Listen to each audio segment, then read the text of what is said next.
Business Spotlight, brought to you by Cross Rhythms and Baba Baboon. I'm Sonya Farrell. This is Business Spotlight in partnership with Cross Rhythms City Radio and Baba Baboon.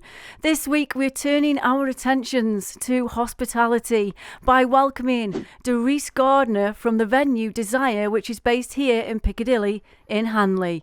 Hello, Dereece. Good morning, Sonya. How are you? I'm not too bad. How are you? Good. Thank you. Thank you for coming into the studio. I do believe Desire is coming up for your 1 year anniversary in December. Yeah. So let's go back a year. Let's go back around about a year from now. And let's just remember, why did you start, to go into business, and why open a hospitality business in Staffordshire? Yeah, I get that question a lot. Yeah. And ultimately, me and my business partner, Leroy, we wanted to just bring something unique to Stoke-on-Trent. We were looking around at what is there for people to just come out, have a good time, and there was just nothing here. So ultimately, that's what we wanted to do. Like, I migrated from Stoke. I'm originally from Wolverhampton, and ultimately, it was a case of what brought me to this city and why I sort of stuck around here was just the camaraderie around people. Everyone knows each other, and ultimately that's what we wanted to do. We wanted to create more like a central hub for people to just have that community feel, bring something unique, and ultimately enjoy where they are and something to be proud of. So again, hospitality. So how has it been, one, starting the business nearly a year ago, but two, in hospitality in particular, especially, a lot of businesses I still speak to who have still been recovering from the pandemic and everything. Yeah. So what made you make that decision? I know you said you wanted to bring something different, but why hospitality? So, I mean, ultimately, it starts from a very early age. So my family come from like hotels, restaurants. So back in the day when I was like, 15, 16, I'd go to work with my dad. So I say this to a lot of people, and I don't know whether they actually believe me, but yeah, I used to work with my dad in his hotel and get the overalls on, and started way from the bottom, realistically, chopping onions for him and all that type of thing. So my background, it's more like a family orientated thing where it's just in me, essentially. So the fact that I've come down this path it probably is a surprise to other people, but more so to me, it's just in the family blood. So going back to your question, why hospitality? I just enjoy it, just love it, passionate about it.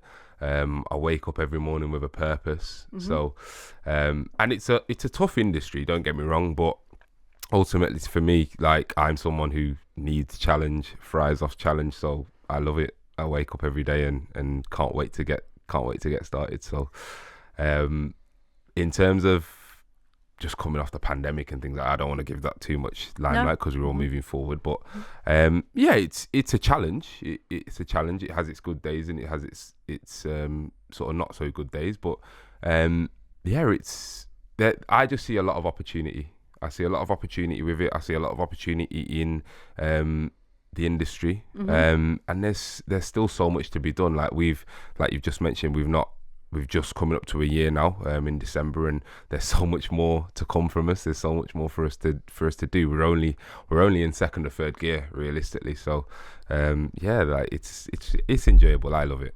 And you've mentioned there, it's basically been a natural progression in a way then. It was in your blood, you grew up with it, so you've seen lots of different things growing up. And in Stoke-on-Trent as well, you mentioned that a lot of people, you wanted to bring more people together. There is a lot of, other lovely venues around in Piccadilly and in Stoke-on-Trent as well. But from you and your business partner, Leroy, you say you wanted to bring something different, a different vibe. How do you think you've done that in the first year?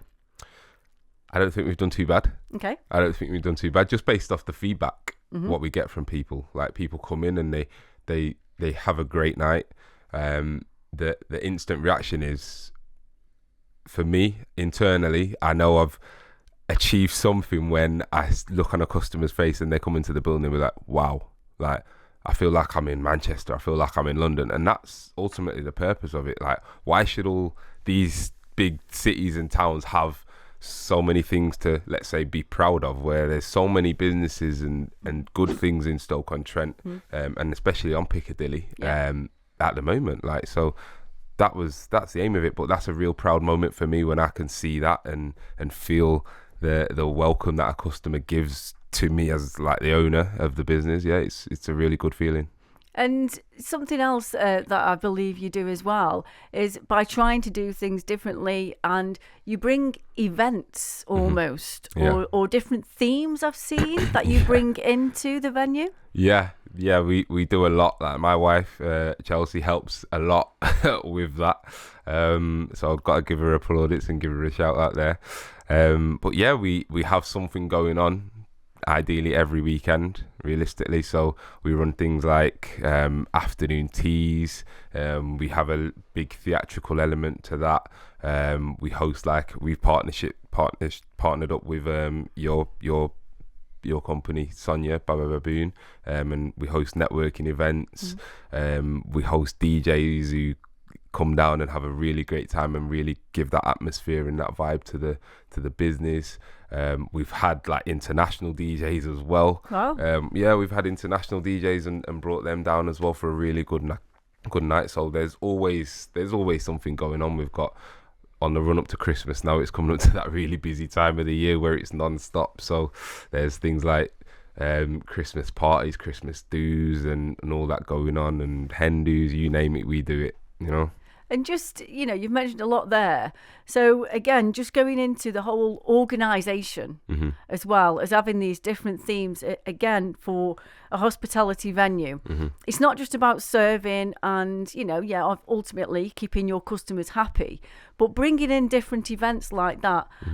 How do you manage that? And how would anybody else manage that? That's the question. You know what?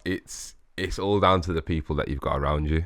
I'm fortunate enough to have a lot of people that support me and can help me and are better than me at certain things.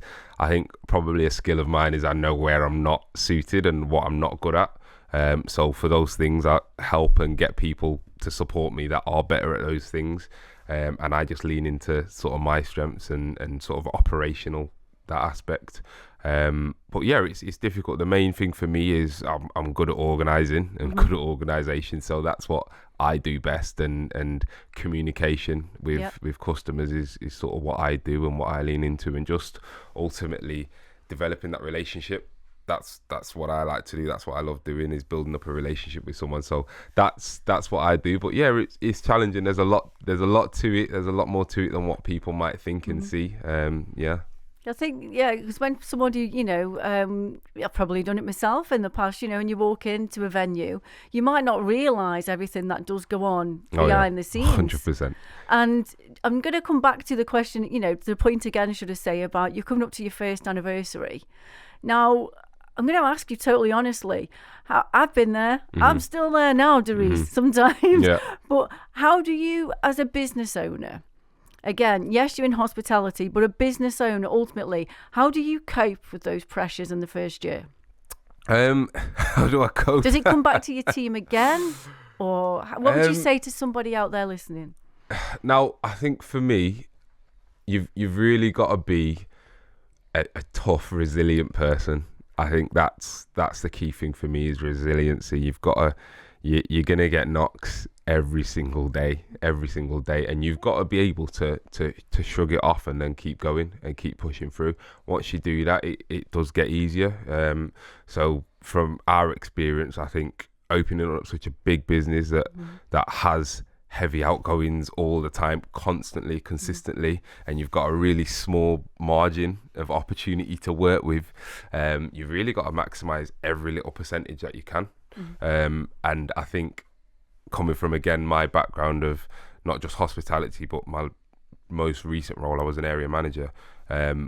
I've been lucky again to gain a lot of experience from a different industry to be able to bring into this that can support me a lot. So for me, I'm very lucky to have a lot of experience in different industries that can help me and support me and sort of help me to be resilient with this. But in terms of how we do it, I think, like I said, resilience is the key to it. But you've got to have a really good, strong team, but you've also got to just understand that most businesses do struggle in the first year. That's just a known fact, isn't it? But once you get past that first year, you can see the small progressions, and as long as you see those progressions there, your little glimmers of light that you hold on to. But the thing for us, I think, I just wanted to stick to our identity. Yep. We know what we are, we know what we do. It could be quite easy for us to just change and go off paths and things like that, but like we've just stood firm, and this is what we do, this is what we stand for, this is desire, and this is what we're going to focus on. And then things do improve, things do change over time, and that's the focus. I think you've got to really understand and know what you're going to stand for as a business. And like when I speak to my team, they all know that, they know what the vision is, they know exactly where we're going, and we just push and drive there once you outline that. You know, I speak to a lot of businesses, Dereece, and that's one of the things that sometimes is quite difficult for somebody starting off to do, to stick to those values. 100%. But the thing is, me, Leah, and again my wife Chelsea, we've like you've said, you've kind of just said it, Sonya, where people see, when people come into the bar, they probably see 30%. It's the 70% what goes on in the background, what people don't realise. It's the constant meetings, me and Leroy going at each other's throats at times, you know what I mean? And that's what gets the end product. So no, it's that's it. It's a real positive thing. But yeah, it's tough and it's got its challenges, but you've got to really understand that on the other side of those things is growth. And that's what excites me and keeps me going. So we'll talk about growth then. But we'll talk about Stoke-on-Trent, Dereece. Now, we've mentioned, you know, obviously you're based in Stoke-on-Trent. You're in the heart of Hanley and Piccadilly. How do you see the future for Stoke-on-Trent? One, you've started a business. You know, you're still going. You've got a lot of goals. You've got a lot of plans coming for the future. But what do you see for Stoke-on-Trent? Or I suppose put it another way, what would you like to see more to happen in Stoke-on-Trent in the coming years? Well, looking back, I think there's no denying it, right? The city itself, especially in my industry, is changed drastically. It's tough.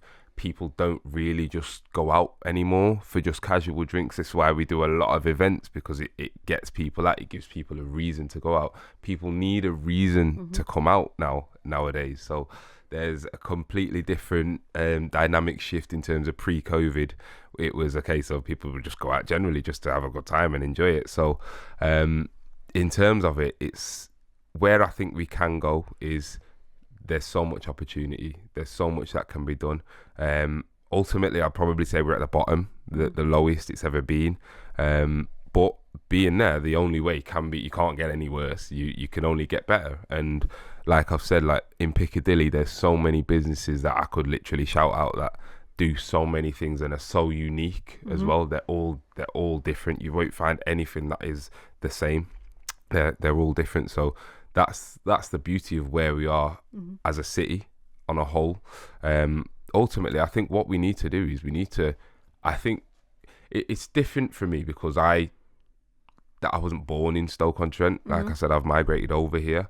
But ultimately for me, I think we've just got to be proud of what we've got, and we've got to shout about it, and we've got to support that. We've got to support what we do have, regardless if it's just Piccadilly. Like if it's just Piccadilly, we've just got to be proud of that, and like we shout about that and support that, and it's kind of like why we started networking with a difference, to bring that local network and keep it within Stoke-on-Trent. When you look at these other bigger cities and things like that, they all support each other. They're all proud of where they're from. You'll never hear them talk about the element of homelessness or things like that, even though it is happening and it is there. You don't really hear them talk about it, you know. And that's, I think, what we've got to change within Stoke. Like we're too quick to say, oh, I went out the other day and there was this, that, there, and like it's all happening everywhere essentially. And I think the first thing what we've got to change is the mindset, and we've got to support what is here. And once we do that, growth will happen. Growth will improve. And well, I'm going to come on here. Just one more question is going on to the community. So we had a business in recently, and one of the questions I asked them was how the local sort of communities, residents, etc., can actually support local businesses. And I don't just mean by coming in and buying products, etc., and all of that, and putting reviews on, but how would you say, how important do you feel like local people are to the businesses within Hanley in particular, because that's where you're based? I think they're good, and I do think we've had a really great reception. We really have. We've had a great reception from people that have came into the business. The main thing for us is like reviews, massively important for us. We 5-star reviews on Google. Do you know what I mean? And we've been open a year now, and we're just constantly getting 5 stars, which shows obviously again what we're doing and how that's progressing, and the fact that there is a demand, there is a need for it. So for me personally, as a business owner, I think reviews go a hugely long way. But even just to communicate with, if you might come into our business and see one of the staff and just be, they might have made your day by just, let's say for example, they've gave you a drink and they've gave you something with it, or they've put down a drinks map for you, just from an element of politeness, and just seeing those little touches and understanding that's the level of service what you get when you come into our business. And the thing, all what you can do with that is just a little review, like or just saying thank you for all that. Or even telling a friend, because we had it the other day where I think a couple came in one week, and I was just getting into conversation with them and just giving them that extra experience. And then the next thing you know, the wife's come back and she's brought a whole works team, 20, 30 people, which was it's massive. But it just shows those small interactions, not just from an owner or a worker perspective, but from a customer perspective, how that impacts and how that changes. Yeah, all about the experience. 100%. Dereece, thank you so much for coming into the studio. No problem. I wish you all the best for the next year ahead and many years to come. Thank you very much. It should be fine. That's Dereece Gardner from Desire, based in Piccadilly, here on Business Spotlight with me, Sonya Farrell. Business Spotlight, shining a light on our local business community. Brought to you by Cross Rhythms and Baba Baboon.